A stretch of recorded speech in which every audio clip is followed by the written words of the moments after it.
आप अपने शरीर के तो मालिक हैं ना। यही एक बहुत बड़ा अहंकार है।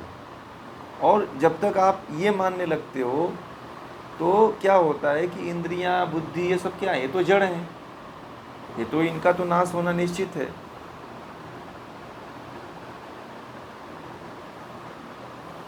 और जैसे जैसे इंद्रियां कार्य करती हैं वैसे आत्मा भी उनके साथ संलिप्त होकर के कार्य करने लगती है। और इसीलिए यहाँ पे आत्मा को ये कहा जाता है कि आत्मा ही जो है इंद्रियों के माध्यम से भोग करती है। इसीलिए आत्मा को सुख दुख भोगना पड़ता है, क्योंकि बुद्धि और मन तो चेतन नहीं है ना। बताइए, बुद्धि मन चेतन है क्या? नहीं है। तो बुद्धि मन चेतन नहीं है तो ये कार्य कौन कर रहा है? आत्मा कर रही है। तो भोगेगा कौन? आत्मा ही भोगता है। इसीलिए आत्मा को अज्ञानता से मुक्त कराना सबसे बड़ा मुझे लगता है कि काम यही है। इस अंतिम जो सूत्र को पढ़ने के बाद यही पता चलता है कि आत्मा को मुक्त करना ही जीवन का सबसे बड़ा लक्ष्य यही है। क्योंकि अगर अज्ञानता में आत्मा है तो दुनिया का कोई भी कार्य नहीं हो सकता है।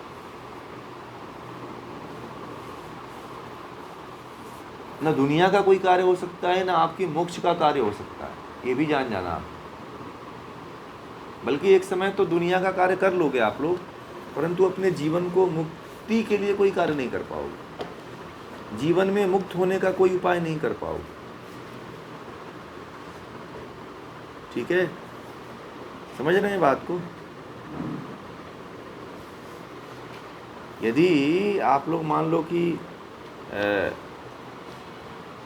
अभी आप लोग इस चीज़ को कर लेते हो कि चलो मतलब हम शरीर हैं, हम आत्मा नहीं हैं, तो यहाँ संसार में बहुत तरह के पुरुषार्थ अपने बुद्धि से प्राप्त कर सकते हो, परंतु ईश्वर को नहीं जान पाओगे, मन को नहीं जान पाओगे, इंद्रियों को नहीं जान पाओगे। समझ में आ रही है बात?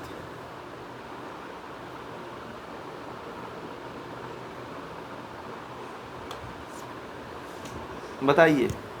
अब ये विषय यहीं पे पूरा होता है। आज जो है पहला अध्याय हम लोग सांख्य दर्शन का पूरा करते हैं।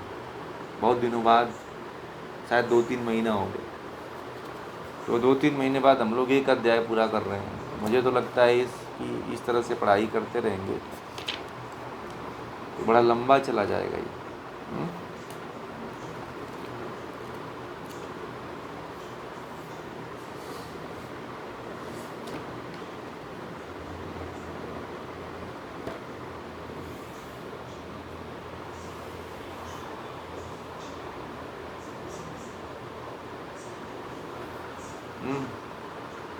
हाँ हाँ,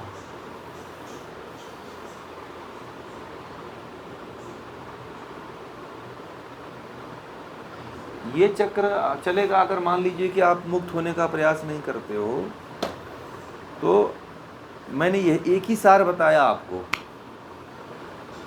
कि जो ज्ञानी है ना वही बार बार मुक्त होगा, बार बार बंधन में नहीं पड़ेगा। बार बार बंधन वाली जो स्थिति है वो संसारिक लोगों की है, भोगी लोगों की है। जो ज्ञान, और जो व्यक्ति ज्ञान को पकड़ लेता है ना, जो व्यक्ति ज्ञान को पकड़ लेता है तो वो एक बार मुक्त होकर के आए तो दूसरी बार भी मुक्त होगा। ये भी जान लेना आप, ऐसा है।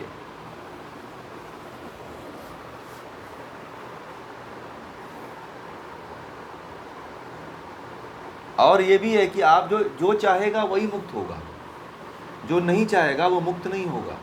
वो पड़ा रहे कचरे में, कोई नहीं पूछने वाला है। नाली का बनेगा, फिर समुद्र का बनेगा, किसी नदी का कचरा बनेगा, एक कीड़ा बनेगा, गाय बैल पशु पक्षी कीट पतंगे खरपतवार सब बनेगा।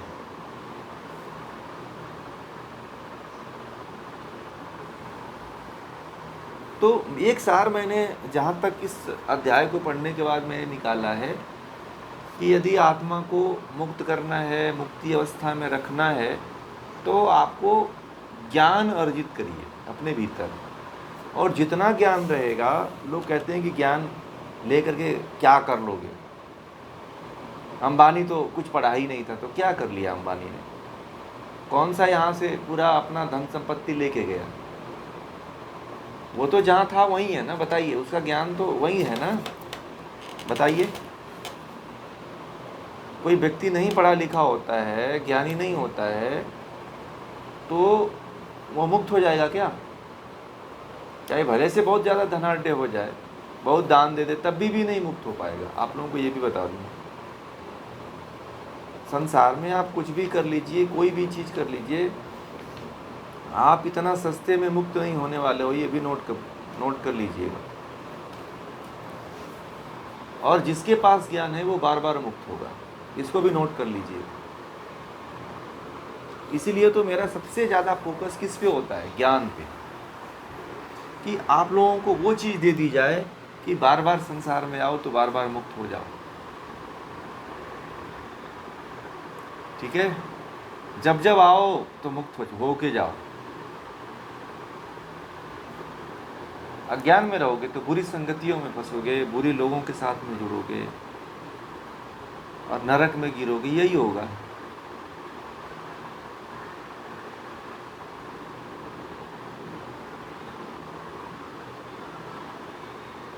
ठीक है?